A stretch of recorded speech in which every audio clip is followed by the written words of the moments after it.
The San Francisco 49ers entered the 1989 season coming off one of the most dramatic wins in Super Bowl history. 39 seconds remaining. Back to throw Montana. Steps up, throws. And the 49ers have won the Super Bowl. Following their last-second victory in Super Bowl 23, many players lingered on the field to savor the moment. But for one 49er, the close shave on the field would be quickly followed by one in the locker room. I ran off the field, put the shaving cream on, and started shaving right after the game. I said I wasn't going to shave it until the season was over. I guess the season's over now, so I can shave it. I didn't even bring it up, wasn't even celebrating. I was in there shaving. That was one of my traits as a football player, was to wear that facial hair and the eye black.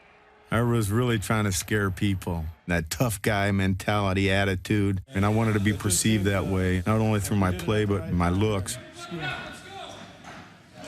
In the aftermath of victory, the look of the 49ers was about to change forever. Was this the final game on the sideline for a great coach, Bill Walsh? Bill has stepped down as head coach. George Seifert is our new head coach. George Seifert was Bill Walsh's defensive coordinator the previous 6 years.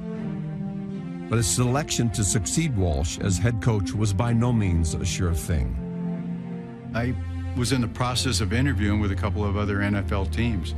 In fact, I was en route to Cleveland for an interview, and I had to stop in Dallas. For some reason, I called home, and my wife said to get back on a plane and fly back to San Francisco because they were going to hire me as the head coach. I feel fortunate. You know, I've inherited something that's to be cherished and taken care of. We've had a successful formula, and I've been a part of that. I basically grew up as a professional coach within the organization, whether people thought it was Bill's team. None of that made any difference to me. I realized that we had a winning system. The job was to keep it going and to live up to the standard that had been established when Bill was the head coach. While Seifert focused on keeping the 49ers dominant on the field, his players reveled in the spoils of victory off it.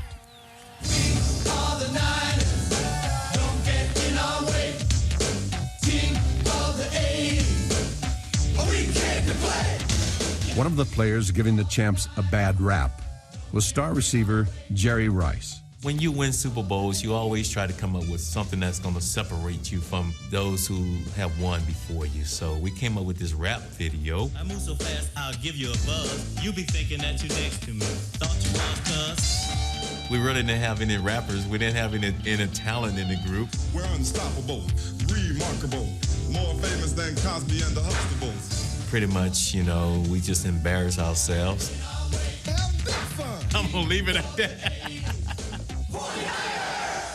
But Rice and his teammates weren't the only ones delivering post-Super Bowl scripted one-liners. And Jerry Rice, I've heard there's a new TV series coming out based on your Super Bowl performance. Miami Rice. When you go to the White House, you know that you have made it to the big time. Under the spotlight of Super Bowl 23 in Miami, Rice had delivered a big-time performance. He caught 11 passes for a Super Bowl record 215 yards and was named the game's MVP.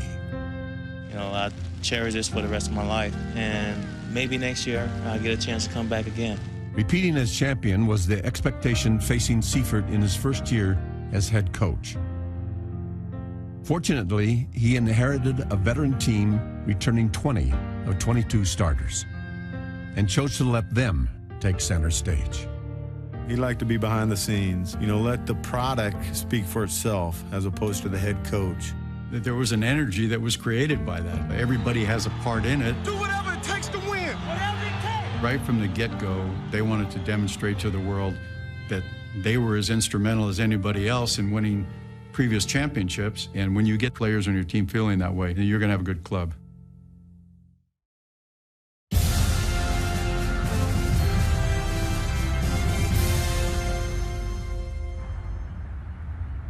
To this day, you know, contrary to what many think, you know, I felt like I was the right guy for the job because I was aware of the system, having coached there for 9 years, but also aware of the history of the 49ers, having lived it, you know, being a fan of the team. George Seifert grew up in San Francisco's Mission District. He played prep football at Polytechnic High, just across the street from Kezar Stadium. On Sundays, members of the football team were ushers at 49er games. Each of the home football games, we were assigned certain sections, and you know, I think we watched more than we really worked. 10 seconds left. Lions lead it. I remember watching the first alley-oop pass to R.C. Owens. This has got to be the alley-oop. There's no time for anything else. I remember when I first went to work for the 49ers, I said, my gosh, I'm working next to R.C. Owens. I mean, that was a pretty big deal. It was nice to get a paycheck too, but you know, I don't want to tell anybody, but I just, to be there, I would have done it for nothing. In 1989, Seifert wasn't just working with 49er greats. He had the unenviable task of replacing one. Bill Walsh, he was the legend. And George had to, basically, he had to win the team over. And he's totally different from Bill Walsh. He was a little bit more dry sense of humor. Nowhere near, you know, the prankster that Bill Walsh was. You've got to have everybody 100% fresh for this ballgame. Somehow you've got to be fresh. In some cases, it may mean a lot of sex. In others, none. I don't know. Bill Walsh was known for his humor. But with Seifert, it was his quirky body language and many superstitions, such as always following the same path out to the practice field and never stepping on the team's logo. Sort of like a little entertainment for us when he was coming out on the field. It was hilarious because we would watch him. He would never walk on that logo. They probably noticed that one more than any other. I'd always walk around it. It was a sign of respect. I wasn't going to walk on our logo. It was like I wouldn't walk on the American flag. I feel like I'm in, what's the Sopranos right now. I'm talking to my, my psychiatrist here. George, why do you, is it because your mother wasn't good to you or something, you know? When you're in that situation and there's a certain amount of stress, you have these little things out there that you turn to. One of my superstitions was to blow on a breath mint 3 times. Blow through the middle of them. For what reason, I don't know. If I didn't do that, we wouldn't win the ball game. I kept waiting for Search to give me a commercial or something, you know, it didn't work. Heading into the '89 season opener, he was an unknown after spending most of his career in the coach's booth. I'm a little anxious about it, in that I have spent so many years upstairs and you can hide out a little bit up there, whereas now, you know, be in the public eye more, and it'll take some getting used to. In week 1 at Indianapolis, Seifert donned the coach's headset for the first time. It was like a pilot getting into a fighter plane before you went to battle. When you're on the sideline, you have quite a bit more going on around you. I mean, the tension is indescribable. George Seifert on the sideline. That's a new position for him. He has spent the last 15 years in the booth. Now all of a sudden he's down on the field. So he's not quite sure how to act down there on the field either. But the 49er players had been here many times before. 40, he's to the 30. Taylor gives him a block. He's down to the 10. He's into the end zone. Touchdown 49ers. Joe Montana's 58-yard completion to Jerry Rice helped give Seifert his first win.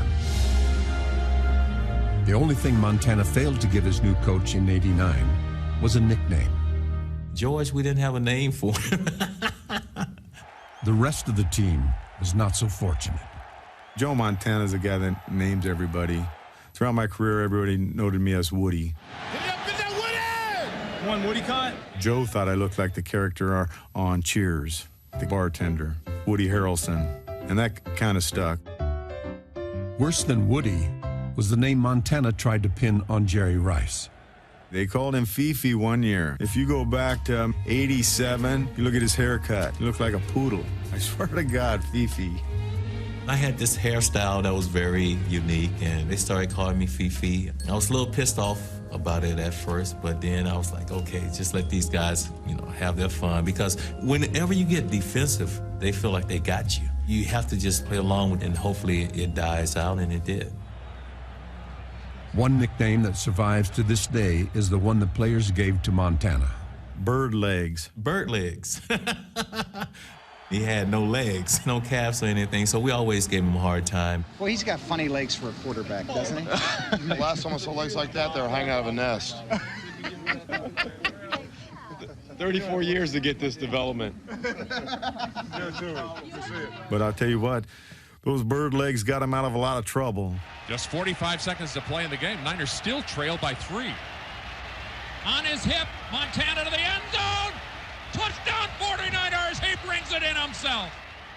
In week 2 at Tampa Bay, Montana's bird legs skittered home with a game-winning touchdown. But the following week at Philadelphia, they could not escape the Eagles' talons. For the first 3 quarters, Philly's defense battered Montana and took a 21-10 lead into the final 15 minutes. He got sacked 8 times, and he kept battling back. When you get sacked 8 times, you can easily point the finger. Eagles have been getting the Montana. When you're knocking him around, Joe is never going to point any fingers. He just hung in there. He's like the comeback kid.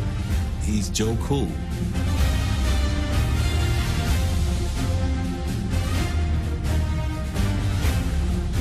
It's up the right sideline, and breaking loose and going to go all the way. Taylor will go. John Taylor's 70-yard catch and run triggered a fourth-quarter scoring frenzy. He's got Rathman. He's into the end zone. Touchdown. Yeah. Montana to throw. Goes downfield. He's got Jones. Touchdown 49ers. The 49ers take the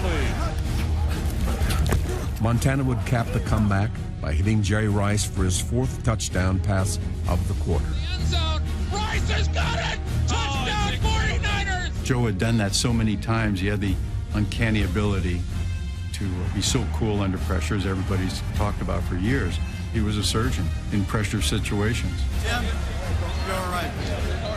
Jeff? You know, be able to come back in Philly, those were the defining moments, in my opinion, of that '89 season.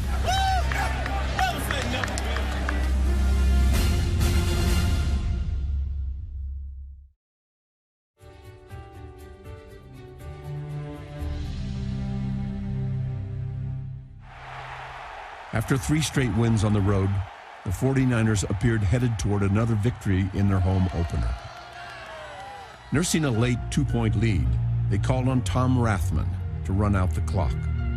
We were up 12-10, and I think there was, 3 minutes left in the game. We're driving down. We're getting near their red zone. Well, we run a little counter. Montana gives to Rathman into the middle. Got hit, fumbled the football. It marked the first time Rathman had lost a fumble in over 3 years with the team. Rathman lost it. They recovered it on the 20-yard line, drove down, kicked a field goal. 5 seconds showing on the clock. Ended up beating us 13-12. Kick is up, and it is good. I'll never forget it. Call that Black Sunday in my house. Rathman's disdain for fumbling dated back to his first training camp in 1986, when Bill Walsh ripped him in front of the other rookies. I remember back in Rockland fumbling the football a little bit coming in as a rookie, and Walsh coming up to me and saying, "Hey, this isn't college, you're not on scholarship, we don't have to keep you." And everybody's rear ends just went. You're going to condition yourself to playing football without fumbling it. You're not going to take a chance on losing that damn ball. Second, you find yourself relaxing and you'll be out of the league. Rathman soon developed the surest hands on the team as both a runner and receiver.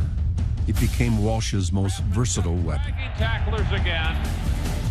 His power running style put some toughness in Walsh's West Coast offense, as did his ferocious blocking.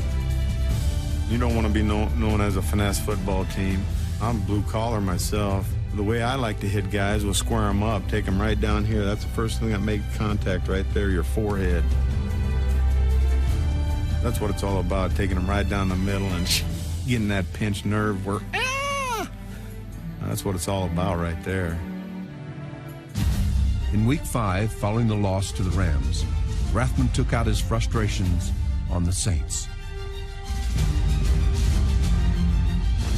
Joe Montana threw 3 second-half touchdown passes to rally the 49ers from a 17-3 deficit and shock the Saints.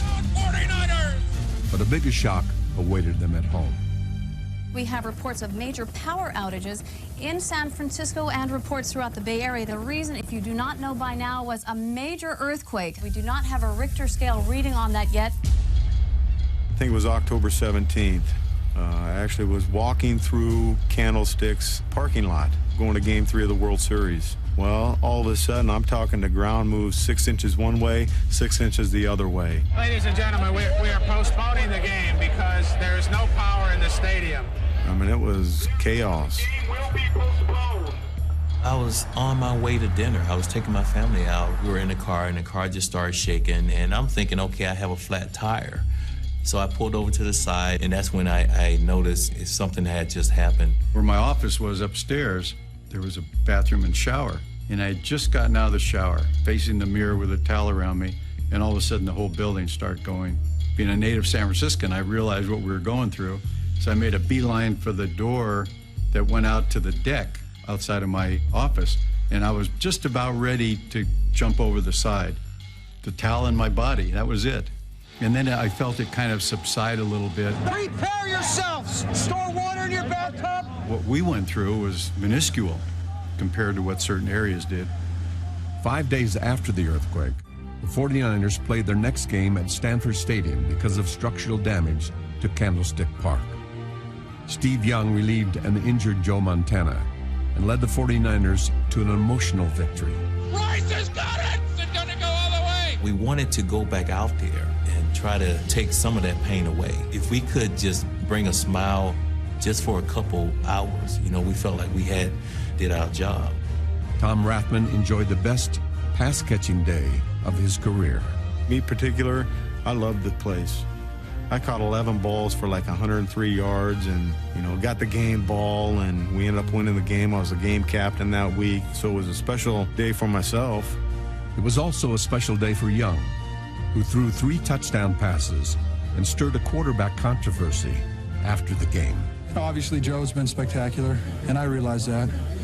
I feel like if I could play every week for a while, that, you know, I could start doing the same kind of a thing. Steve was, you know, frothing at the mouth to become the player for the 49ers. I do recall it seemed like after each practice, Mike Holmgren walking off the practice field and Steve walking behind him, talking to him in his animated fashion, you know, how many, why don't I want more reps. How many more years do I have to do this? And at the same time, Joe was the man. For a coach, it's a nice situation to be in, really. How do you keep them happy? Well, I don't think I keep them happy. Neither one gets the number of repetitions they want. In Week 8, Young would again start for the ailing Montana, only to be injured himself. It didn't matter if Joe Montana was in the game. It didn't matter if Steve Young was the guy. It didn't matter if Steve Bono was the guy. Whoever was a quarterback was expected to get the job done. Play fake to Rodgers. Third-string quarterback Steve Bono came off the bench to throw a key touchdown pass. We had tremendous talent. I mean, I'm talking about across the board. I don't know if there was one weak spot on our team. That's the type of depth that we had. Boy, the depth on this football team is just indescribable.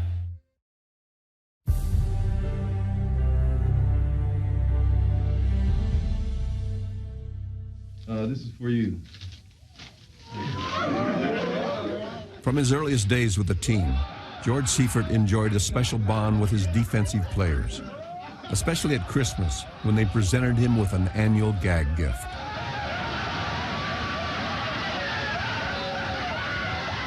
Safety Ronnie Lott was particularly sorry to have to share his mentor with the offense in 1989. Seifert becomes the head coach, you lose your defensive coordinator. Does this mean he forgets about you? Of course he has already. He won't let us hit the receivers. Now he's telling us what Bill used to tell us, stay away from him, don't touch him.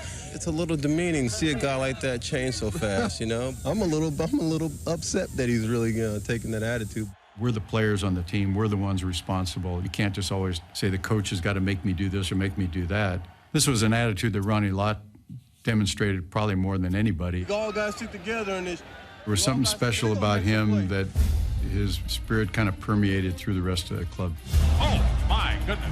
With Lott leading the charge. And, oh, my, Ronnie Lott. Seifert's defense was dominant.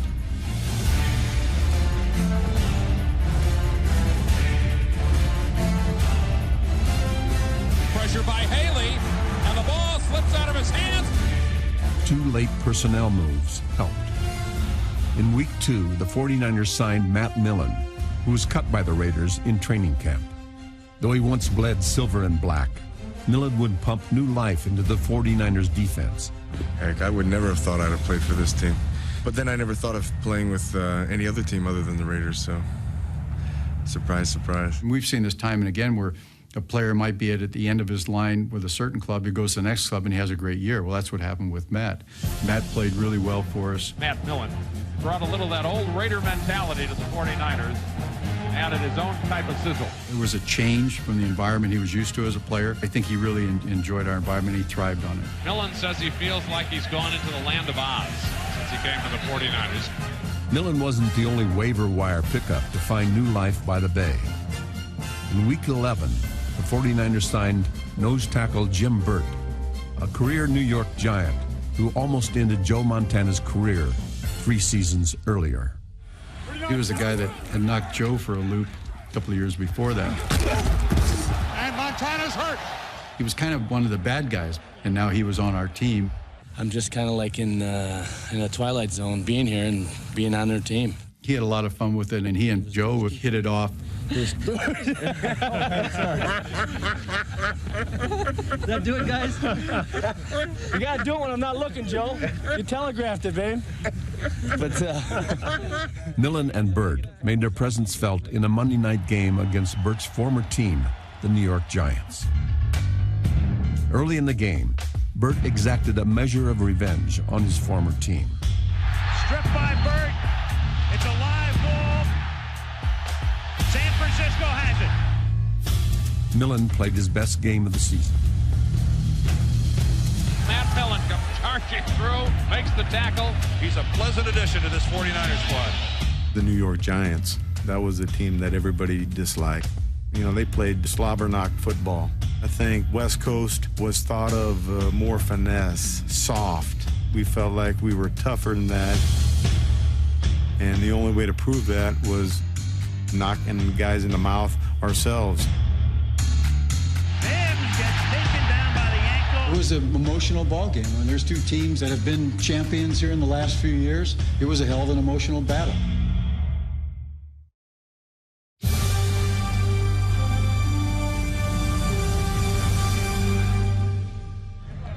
If the defense was Seifert's baby, the offense was Mike Holmgren's foster child. George was a defensive coach, so he let the coordinator, Mike Holmgren, that first year, do his thing. The ball's here. Now from here, right up. Certainly that 89 season, Mike Holmgren did an outstanding job, too. I mean, we were #1 in the league as far as scoring points. We were the #1 offense. Joe Montana was groomed by Bill Walsh, but it was with Holmgren calling the plays in '89 that he had his finest season ever, setting an NFL single-season record with a quarterback rating of 112.4. He's got a great accuracy and great touch. And boy, did he rip a beauty, a perfect pass to Jerry Rice. His experience and his knowledge of our offense and where people are on defense, you just couple all that together, and then that little extra special something that no one seems to be able to define, and you got perhaps the greatest quarterback that's ever played. In 1989, Jerry Rice was on his way to becoming the greatest receiver of all time. He led the NFL in receiving yards and touchdowns. He teamed with John Taylor to form the NFL's best receiving combo. Together, Rice and Taylor accounted for 27 touchdowns and over 2,500 yards, much of it coming after the catch. Because of Jerry, John might not have received some of the same publicity, certainly, but was just a phenomenal athlete. Maybe one of the strongest players I'd ever been around, pound for pound.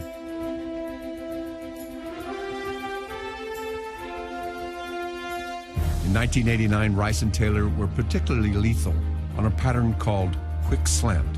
I think the secret to the quick slant is that the quarterback, the way he delivers the ball has to be there. Montana drills a pass, slant into Rice. Also, you have to catch it at top speed. He's to the 5, touchdown 49ers! John and I, we were, really good at working the defensive back on the outside, and once you broke inside, Joe would put the ball there. And slanted to Taylor, he beats the first wall. Then it's up to you just to become a football player. It's just like almost sandlot football. He's to the 5. Ball is in the end zone. Touchdown 49ers. I would prefer to catch a 5-yard slant and go 95 yards any day. Because it's exciting, because it's almost like the hair is like standing up on your back, because you know everybody is chasing you and they're trying to catch you. He's got Rice. He breaks loose to the 30. He's going to be gone. I don't think they can catch him. If you're able to cross that goal line without getting caught, no, it's a great feeling. Play that seems to work every time they do it. John Taylor would take the quick slant to a new level in a Week 14 Monday night showdown at the Rams. The 49ers found themselves trailing 17-3. I remember their owner, Georgia, at the end of the first half, her walking along the sidelines down on the field with a glass of wine, kind of holding it up to the crowd, you know, toasting the crowd. I mean, this was their game to win. Montana to throw. He's got a man all alone. It's Taylor. He's in a foot race. He's down the sidelines to midfield, makes a cut, goes to the 40. He's got a blocker in front of him to the 30. He's to the 20.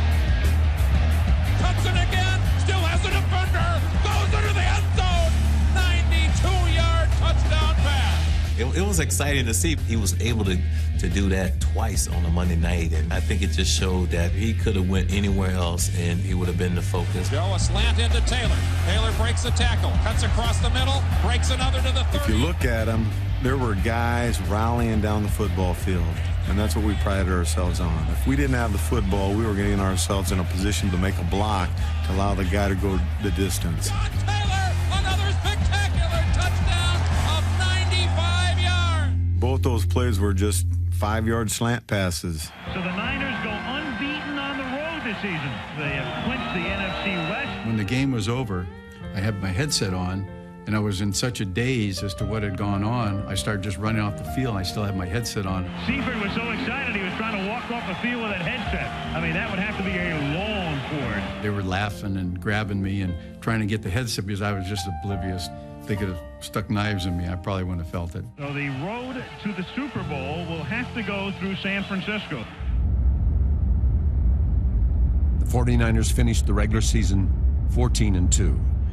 And we're about to embark on the most dominant playoff run in NFL history. The 49ers in the league's top offense against the Vikings in the #1 defense. The survivor reaches the NFL's Final Four. Only the strong survive, baby. That's what we're here for. Kick their ass. That's what we live for, baby. Who can outdo who?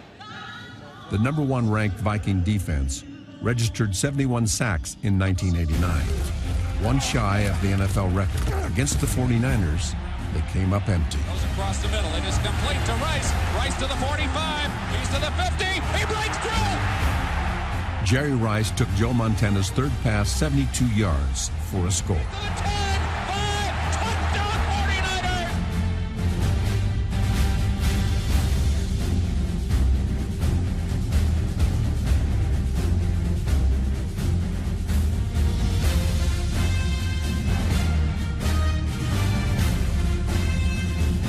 Montana was on target early, firing 4 touchdown passes in the first half. Has to roll out to the right.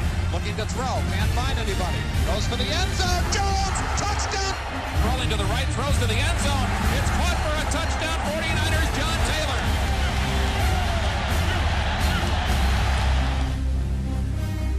You put up 41 points on the #1 defense in the league, and you know that's an eye-opener right there. You know, we were pretty good then.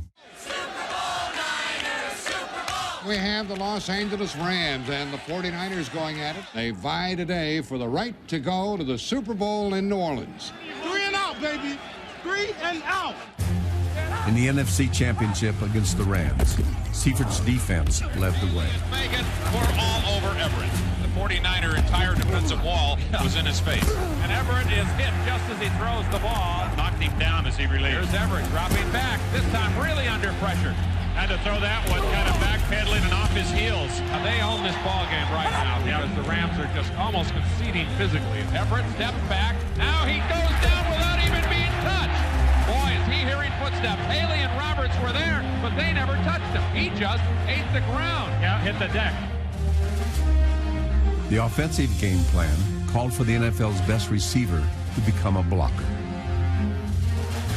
Rice gets a key block.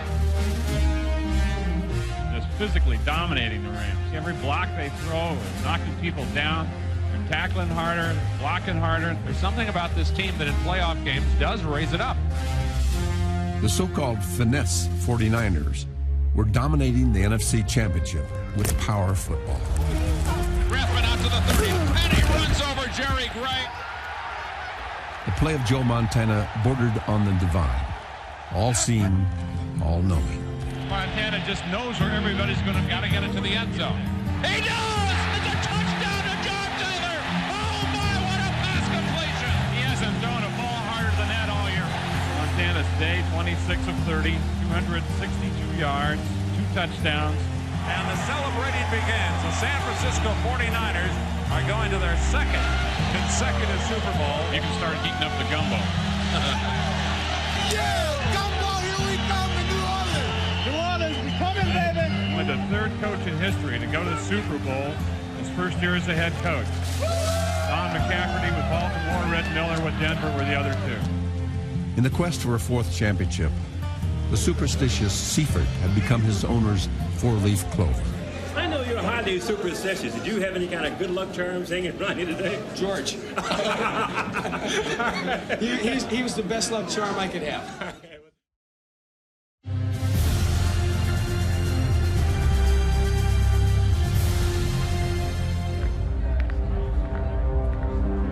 Before the start of Super Bowl 24, Tom Rathman delivered an impromptu speech. We're kind of standing there and nobody was saying anything, so, I'm like, okay, well, we know we're the best. We know we're the best team. Let's just go out and prove it today. We got to play hard, play within your limits. Let's go out and kick some out of here. But Rathman's confident words belied an inner doubt. Going into that game, I felt that we weren't going to win for some reason. Just didn't have a good vibe. That surprises me. I felt pretty sure we're going to win the game. George Seifert's uncharacteristic optimism had less to do with his red-hot quarterback and more to do with the fact that a lucky sweater he forgot to pack arrived in the mail the day before. The sweater was given to me by the lady that I worked with as a Christmas present the year before, but I would wear it all the time, and I needed that security, I guess. It's like the little kid with his blanket. I needed my sweater. So they did have to go get that sweater. He led all NFC running backs in receptions this year with 73. Seifert may have had his lucky sweater, but during the pregame introductions, his luck would run out. After Rathman was introduced, the team headed for the sidelines, leaving Seifert to enter alone. You believe this? The team forgot about Seifert. Old Lonesome George. With the most wins of any head coach in his first season, George. Although his entrance on football's grand stage had fizzled, Seifert's team was about to explode. 59 Razor! 59 Razor! 49 On the 49ers' opening possession, Jerry Rice landed a telling blow by surviving one. The thing that we had noticed about the safeties, they didn't wrap up. They tried to deliver the blow. Atwater tried to unload on me, and I was able to bounce off that and score a touchdown. A closer look at the play shows Montana's mastery of the West Coast offense. Tom Rathman was Montana's primary receiver on the play. Montana's second look was at tight end Brent Jones. His third to Jerry Rice, who was covered over the middle. He then checked his fourth read, John Taylor, on the opposite side, before coming back to the now open Rice. Just complete control of the offense, precision, knowing where the third and fourth receivers are. It's a clinic. They were a pretty good defense. I had the fewest points scored against them throughout the regular season. Fewest points scored against them, and we put up 55 points. Launches it for the end zone. Jerry Rice. Everything was just as sharp and as precise as I could ever imagine. A perfect pass to Jerry Rice. There were times when I would look and I'd be in awe myself of some of the things that they were doing. Think about Joe and the precision with which he did everything. You don't see that. I don't know if I've seen it since. On a rare play when Montana was off target, Rathman made a sensational catch setting up the first of his 2 short yardage touchdowns, an achievement that left him unfazed. A lot of people say, oh, what was it like scoring a touchdown in the Super Bowl? Nah, I don't know. I mean, just another play. It wasn't that important to me to score a touchdown. I mean, I could have been throwing a block on a play. I mean, the bottom line is win, and win as a team. Throws for the end zone. Taylor! Touchdown 49! With a Super Bowl record 5 touchdown passes, the choice of an MVP was as simple as a 1980s dot matrix printer. Joe Montana could very well be his 3rd Super Bowl MVP award. The 49ers have brought the quality of football in the NFL to really a new level. What I remember from the Super Bowl, you got grown men, and it's just like we are little kids again. The boy is going to party tonight.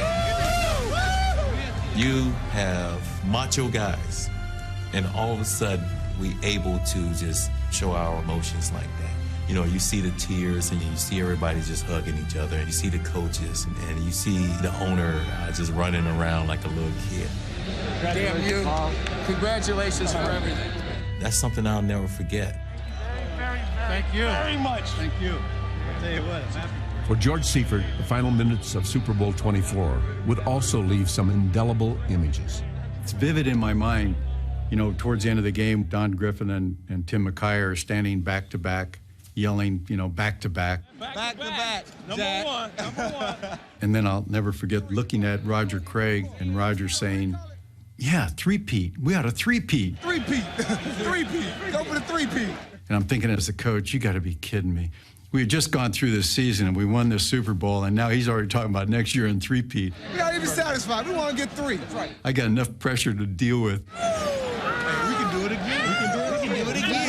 And that's all that's going through my mind is, my God, they're already talking about next season. Why don't we make it 3 times? Hey, that's what I said. Next year, the Super Bowl in Tampa. 49ers already favored to win that one. Before facing the next season, Seifert still hoped to achieve one more goal at the end of Super Bowl 24. The game is over, and now the players pick the coach up to be carried off the field. You can think of all the coaches, you know, being picked up and carried off. There's Bill Walsh with his finger up in the air, number 1, you know.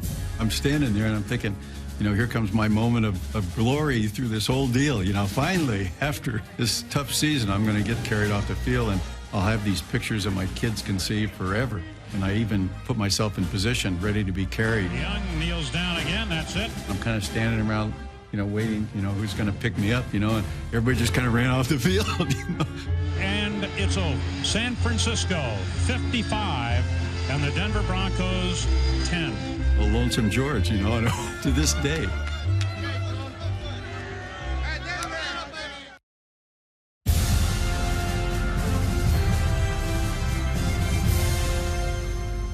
These 49ers, in one of the greatest football games ever played by one team, become the first team to win back-to-back Super Bowls since the Pittsburgh Steelers.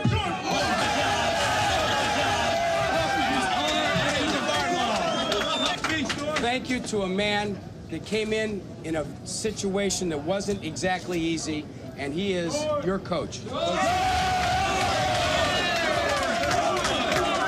I want you to know that they said 3-peat, 3-peat. They've got the heat on you already. Well, they want to go for another one, that's fine with me. The following season, one step away from their 3rd straight Super Bowl, the 49ers had the ball and a 1-point lead with just over 2 minutes to play. The ball just pops out the side. He just caught it in the air. What a bizarre, you know, thing to have happened. It was pivotal because I believe we would have 3-peat. We've been the first team to 3-peat. And the kick is good. There will be no 3-peat. I don't know if I was ever forgiven for that. Really, I felt like I was always battling uphill after that game. I think the thing I was most concerned about was I knew that some of the great players that were part of the club, eventually during my reign, if I last for a few years, they were going to get towards the end of their careers. And I was going to be the guy that had to be involved with their leaving the team. That was the thing that I feared more than anything else. No matter what jersey they finished their career in, for the pillars of the 49ers dynasty, 1989 will always stand as their last moment of glory together. They can't take it away. I mean, once you're a champion, you're always going to be a champion. Some stage of your life, you are on top. Nobody can take that away. Nobody can take this ring away. I mean, that's what it's all about. You play for that right there. You don't play for the money. You play for the ring. Doesn't get any better than that.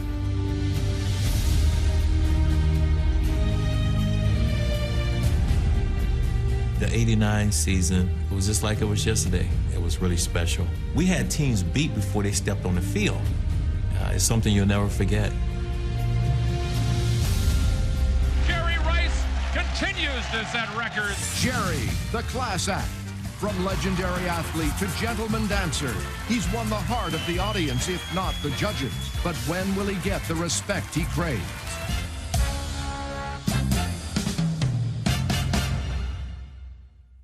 He should have done the bossa nova. He might have won. Yeah.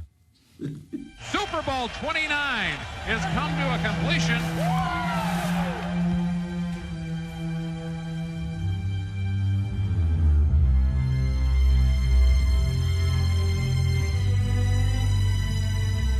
In the spring of 2006, the 49ers gathered in Las Vegas for a reunion of their Super Bowl teams. We're going to take care of some unfinished business that goes back 16 years. At our party in Las Vegas, I was surrounded by a lot of the players, and they said, just relax, George, and go with the flow.